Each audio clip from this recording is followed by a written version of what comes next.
తెలంగాణ ప్రజలందరికీ నమస్కారం.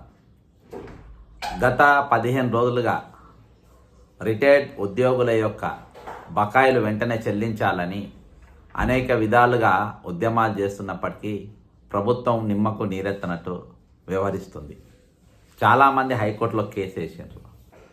కొంతమంది నాకు సూచించినట్టుగా సుప్రీంకోర్టుకు పోతే బాగుంటుందని చెప్పాను. నేను ఈరోజు సుప్రీంకోర్టులో నా పిటిషన్ ఫైల్ చేసిన. పిటిషన్ ఒక ముఖ్య అంశాలు ఏంటంటే, కంప్లీట్ ఇంగ్లీష్లో ఉంటుంది కాబట్టి నేను ఇంగ్లీష్లో చదువుతా. The honourable chief justice of India గారికి, అంటే ఇక అదంతా ఉంటుంది కదా, పైన అంతా రాసినాం.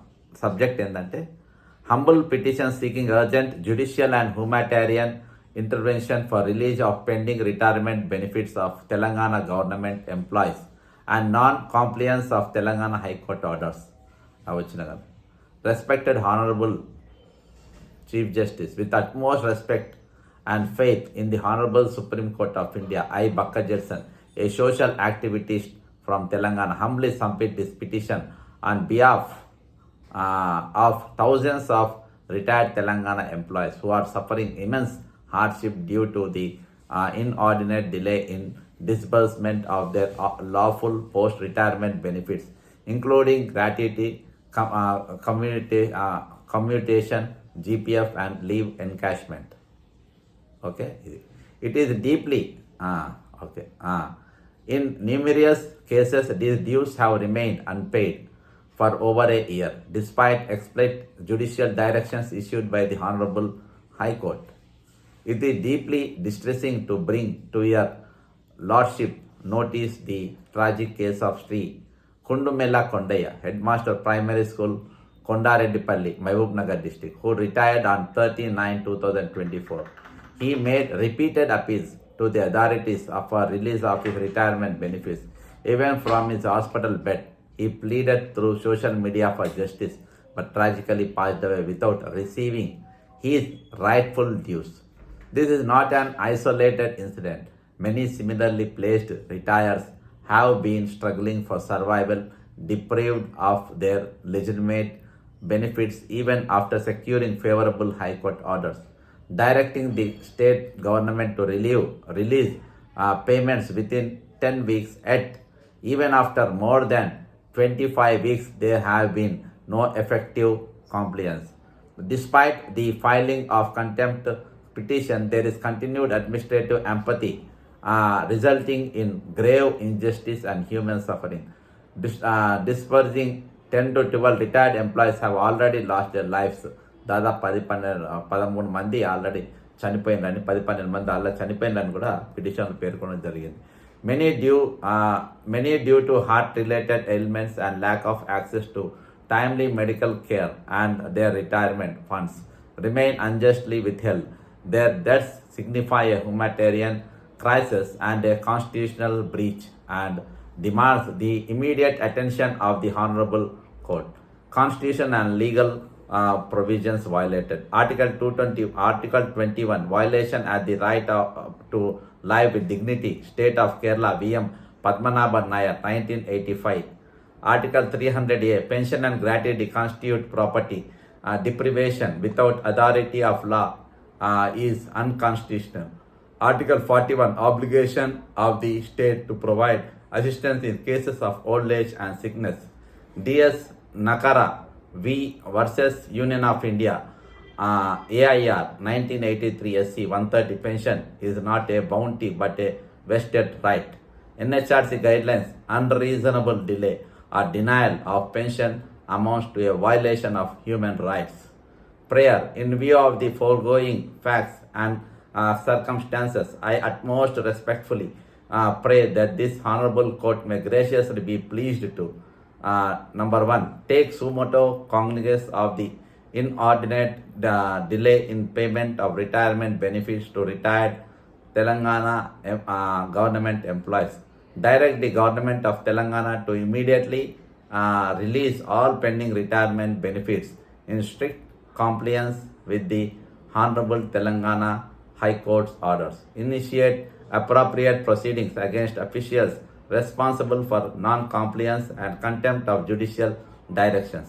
Order payment of statutory interest on all delayed retirement settlements to compensate the affected employees, constitute a judicial or monitoring mechanism to oversee compliance with timelines for pension and gratuity by disbursement across all state departments. Pass such further orders or directions as the High Court may deem fit and proper in the interest of justice, guilty, and humanity. Honorable Sir, these retired employees have selflessly served the state throughout their lives with loyalty and dedication. కొంతమంది లంచగొండలు ఉన్నారు, వాళ్ళకేం ఫరక్ పడతలేదు. వాళ్ళ కోసం కాకుండా నేను loyal గురించి మాట్లాడుతున్నాను. In their twilight years, they are being denied their rightful means of sustenance, dignity and peace. I, as a concerned citizen and social activist, earnestly beseech the Honorable Court to extend its compassionate judicial intervention to protect their constitutional right to life and dignity. Your timely intervention will not only deliver justice to thousands of suffering retirees, but also reform the faith of the common man in the majesty of their Honorable Supreme Court. Yours faithfully, Bhakta Judson, social activities. ఇది నా petition యొక్క పూర్తి వివరాలు మీకు తెలపడం జరిగింది. ఈరోజు అక్కడికి ఒక డైరెక్షన్ రావాలని ఆశిద్దాం. ఖచ్చితంగా ఈరోజు ఏవైతే నా ఆవేదన, నా బాధ ఏంటంటే, ఈరోజు కష్టపడ్డ సొమ్ము సంవత్సరం నరకెళ్ళి ప్రభుత్వం దగ్గర పెట్టుకున్నది. ఖచ్చితంగా ఇవి వడ్డీతో సహా ఇవ్వాలనే డిమాండ్తో కూడా వాళ్ళు 15%, 20% కమిషన్లు అడుగుతుండ్రు కదా. 15%, 20% కమిషన్లు కాదు. ఈరోజు ప్రభుత్వమే దాదాపు ఈ 15 నెలలకెళ్ళి వాళ్ళ దగ్గర వీళ్ళ డబ్బులు పెట్టుకుంది కాబట్టి అది వడ్డీతో సహా ఇచ్చే స్థాయికి ప్రభుత్వాన్ని ఉంచే ప్రయత్నం చేద్దాం. ఇప్పుడు ఉన్నటువంటి ఈ సిండికేట్ ప్రభుత్వం వీళ్ళ బాధాకరం ఏంటంటే, ఇంత వైరల్ అవుతున్న ఇష్యూ ఇంత సివియర్గా ఉన్నా ఈరోజు ఆపోజిషన్ పార్టీలు ఎవ్వరు కూడా మాట్లాడతలేరు.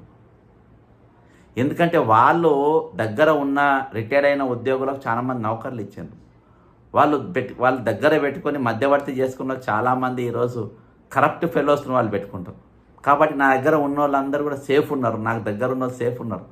ఈరోజు కామన్ మ్యాన్ ఏమైపోతే నాకేంది అన్న తీరుగా ఈరోజు సిండికేట్ వ్యవహరిస్తూ ఉంది. సిండికేట్ అంటే బీఆర్ఎస్, బీజేపీ, టీడీపీ, కాంగ్రెస్, ఇక ఎంఐఎం, సిపిఐ, సిపిఎంలు, కోదండరాములు, తీర్మాన్ మల్లయ్యలు, కల్వకుంట్ల ఇవందరూ దాని కిందికి వస్తారు.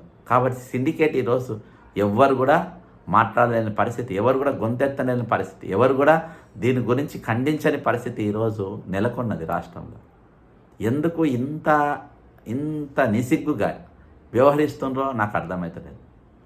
ఈరోజు హైకోర్టులో ఎన్నో కేసులకు జడ్జిమెంట్ ఇచ్చిండ్రు వాళ్ళకి ఇవ్వాలని. కంటెంప్ట్ కోర్టు కేసులు పడుతున్నాయి. అయినా కానీ ఇంత సిగ్గు లేకుండా ఈరోజు ప్రభుత్వం వ్యవహరిస్తుంది. ఫైనాన్స్ మినిస్టర్ వ్యవహరిస్తూ ఉంది. మొన్న దినాన పెద్దపల్లి కలెక్టర్ ముందు ఈరోజు రిటైర్డ్ అయినటువంటి ఉద్యోగుల వెల్ఫేర్ అసోసియేషన్ అక్కడ ప్రొటెస్ట్ చేసింది డబ్బులు ఇవ్వాలని. అరే వాళ్ళ పైసా సిగ్గు అనిపిస్తలేదా మీకు? కొంతమంది సిగ్గు శరం ఏమైనా ఉన్నదా మీకు? ప్రభుత్వ పెద్దలకు నేను డైరెక్ట్ అడుగుతున్నా. ఇంతకుముందు ఒక ఫారెస్ట్ డిపార్ట్మెంట్లో ఇదైందంట, ఫోన్ చేసిండు. నేను యాక్చువల్గా లైవ్ 7 o'clock పెడతా అని టైమింగ్ ఇచ్చిన. లేట్ కావడానికి కారణం ఏంటంటే ఇక ఉంటారు కదా ప్రభుత్వ పెద్దలు, దానివల్ల కొంచెం డిలే అయింది, ఇబ్బంది పెడతా ఉంటారు. కాబట్టి ఈరోజు వాళ్లకు నిజంగా ఈరోజు నేను కొంతమంది నిజాయితీ పరులు ఎవరైతే ఉన్నారో వాళ్ళ కోసం నేను ఇలా చాలామందికి పెద్ద ఇది వచ్చినా రాకుండా పెద్ద ఫరకేం పడదే అన్నట్టున్నారు చాలామంది. సంపాదించుకున్న వాళ్ళు లంచాలతో వాళ్ళ గురించి కాదు. ఈరోజు నిజంగా కష్టపడి సంపాదించుకొని ఆ డబ్బు కోసం ఉన్న నిజాయితీ పరుల కోసం నా ఈ ప్రయత్నం. ఖచ్చితంగా వాళ్ళ డబ్బు వచ్చే వరకు వాళ్ళతో మనం నిలబడాలి. ఈరోజు చాలామంది వివిధ జబ్బులతోని ఇవి వస్తేనే మేము వెళ్తామనే ఉండేతో చాలామంది ఉన్నోళ్ళు ఉన్నారు. కాబట్టి 101% ఈరోజు నేను ప్రభుత్వానికి కదా మీరు అన్నీ ఆపండి. ఎక్కడైనా అవకాశం వస్తే ఎక్కడైనా మీరు లోన్ అప్పు పుట్టేది ఉంటే తీసుకొని ఫస్ట్ వీళ్ళ డబ్బు ఇచ్చేయండి, ఒక పని అయిపోతుంది. వీళ్ళ డబ్బు ఎప్పుడు కూడా ఆపద్దు. ఎప్పటిదప్పుడు రిటైర్మెంట్ అయితే ఎప్పటిదప్పుడు వాళ్ళ బడ్జెట్ వాళ్ళకి కేటాయించి వాళ్ళకి ఇస్తే అయిపోతుంది. మీ జేబులలోకి వెళ్ళి ఇస్తలేరు కదా. మీరు దొబ్బుగా తిననీకి కమిషన్లు ఇస్తేనే ఇచ్చిన వాళ్ళకి వాళ్ళకు బిల్లులు ఇస్తే మా కమిషన్లు వస్తాయని దొబ్బుగా తిననీకి ఈరోజు అదే పని మీద పెట్టుకోవడం ఇది కరెక్ట్ కాదు. కాబట్టి ఖచ్చితంగా నా విన్నపం ఏంటంటే హానరబుల్ సుప్రీంకోర్టు ఖచ్చితంగా దీనిపైన ఇంటర్వ్యూన్ అవుతుంది, దీని మీద న్యాయం చేస్తుంది. దీని గురించి ఖచ్చితంగా ఒక ఫేవరబుల్గా అక్కడికి వెళ్ళి ఆర్డర్స్ వస్తాయని నేను భావిస్తూ ఉన్నా. ఈరోజు ఇక ఈరోజు అంటే కామ్గా ఉండి వాళ్ళ డబ్బులతో వాళ్ళు ఉండే వయసులో ఈరోజు ఒక తీరలేని ఆవేదన ఈరోజు ఈ ప్రభుత్వ పెద్దలు వాళ్ళు పెట్టిండ్రు. ఇది కరెక్ట్ అనేది కాదు. ఈరోజు ఎవరు కూడా ఈ సబ్జెక్టు మరుగున పడిపోవాలని చూస్తున్నారు సిండికేట్. ఎందుకంటే ఈ సిండికేట్ అందరికీ కూడా ఇప్పుడు ఎవరికి బిల్లులు పోయినా మెగాకు పోయినా వీళ్ళందరికీ వాటాలు వస్తాయి, వాళ్ళ పోయినా వాటాలు వస్తాయి. కాబట్టి వాళ్ళకి పోతే మన వాటాలు వస్తాయి, వీళ్ళకి ఇస్తే మనకేం వస్తాయి అనే కాడికి సిండికేట్ మొత్తం ఉన్నారు. ఈరోజు చాలామంది ఈరోజు క్యూ న్యూస్ కానీ లేదా తిరుమల మల్లయ్య న్యూస్ కానీ చాలామంది ఛానళ్ళు ఈరోజు ఉద్యోగులు వాళ్ళ రూపాయి 2 రూపాయలు ఛాయ్ పైసలు అయిన భాషల ఛాయ్ పైసలు అవి అడుక్కుంటే ఈరోజు ఛానళ్ళు నిలబడ్డాయి. కాబట్టి ఈరోజు ప్రజల పక్షాన మాట్లాడాల్సిన వారు వాళ్ళ డబ్బు తీసుకొని ఛానల్ పెట్టిన వాళ్ళు కూడా మాట్లాడతలేరు అంటే ఇక ఇంత మించిన దౌర్భాగ్యం ఏముంటుంది చెప్పండి. కాబట్టి ఇది తెలంగాణ దేనికోసం తెచ్చుకున్నాం. ఆంధ్ర పాలన ఉన్నప్పుడు వాళ్ళు కూడా రెగ్యులర్గా ఇచ్చేదంట, నెల రోజులలో మొత్తం క్లియర్ చేసేది. ఇప్పటి వరకు అది క్లియర్ చేయలేని పరిస్థితి. ఖచ్చితంగా అత్యున్నత న్యాయస్థానం ఈ భారతదేశానికి మనకు ఒక చిట్ట చివరి అస్త్రం అది. కాబట్టి న్యాయపరంగా అక్కడికి వెళ్ళి ఒక పాజిటివ్ రెస్పాన్స్ వస్తుందని కోరుకుందాం. ఖచ్చితంగా రిటైర్మెంట్ అయినటువంటి ప్రతి వారికి వారి బకాయిలు ప్రభుత్వం చెల్లిస్తుందని ఆశిద్దాం. ఏది ఏమైనప్పటికీ ప్రతి అనా పైసా కాంచెలి వాళ్ళ ఖజానాకు ఈరోజు ఎవరి బకాయి చెల్లించేదాకా మా ఉద్యమం మాత్రం ఖచ్చితంగా ఆగదు. జై తెలంగాణ, అమరవీరులకు జోహార్.